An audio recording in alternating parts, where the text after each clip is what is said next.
The Flying Scots. Donald and Douglas are some of the hardest working engines on the island of Sodor. They handle goods and passengers with ease and are happy to help on both the main and branch lines. The drivers refer to them as engines of all trades. There is one job, however, that the twins had yet to do.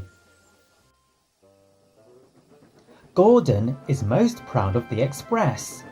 He runs his trains to time, and the passengers sing his praises. Even so, he sometimes needs a rest.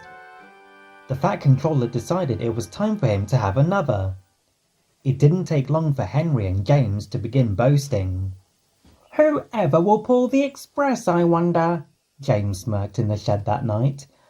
"I know one engine the Fat Controller will choose," Henry replied smugly. "Och, here we go," Donald muttered.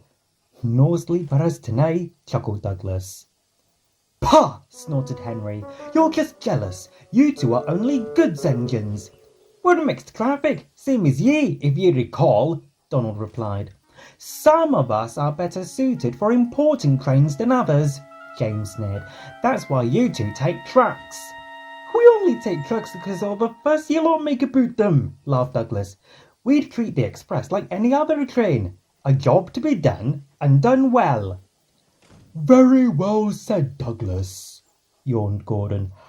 "Now, can we please quiet down and get some sleep?" Henry and James huffed, but said no more.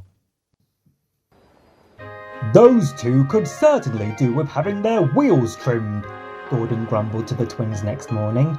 "Their boasting is maddening at times." "Aye," chuckled Douglas, "but there's no thing to do for it."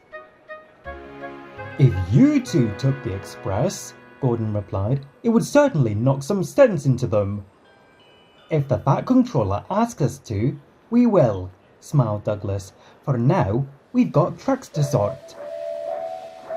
The twins gave cheerful whistles and puffed off, leaving Gordon wondering how to give them their chance.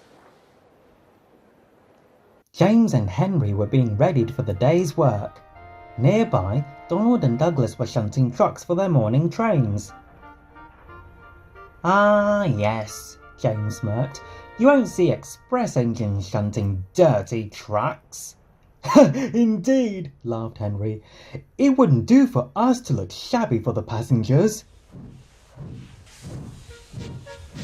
Perhaps if Henry hadn't been so busy boasting, he would have noticed the points by the water tower weren't set properly. Too late, his wheels left the rails and his tender toppled over. No one was hurt, but James was trapped in his siding. "You did that on purpose to stop me getting the express!" James snapped. "On purpose? You shouldn't have been distracting me!" fumed Henry. When the Fat Controller arrived, Henry and James wisely stopped arguing. "You have caused a great deal of trouble," he fumed. "You can stay there until we get the train sorted out. Perhaps it will teach you not to get so big in the smoke box." Henry and James looked shamefully at their buffers. "I'm sorry, Gordon," said the Fat Controller, "but you may have to pull the express again before your rest."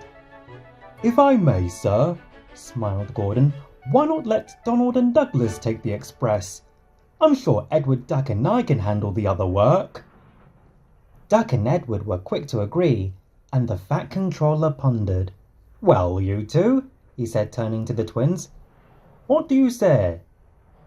"We'd be honoured, sir," the twins beamed. And so it was arranged. The twins were gentle with the coaches, gave the passengers a smooth ride, and charged over Gordon's Hill. They had no trouble keeping to time. In fact, they were often early. Gordon sang their praises when he saw them return.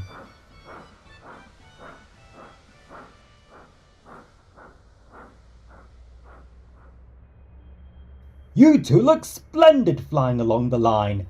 I dare say we ought to call you the Flying Scots. I'm sure my dear brother would agree if he could see you." "All in a day's work," smiled Donald. "I suppose," chuckled Douglas, Some of us are better suited for important trains." James and Henry, who were both on goods work, said nothing at all.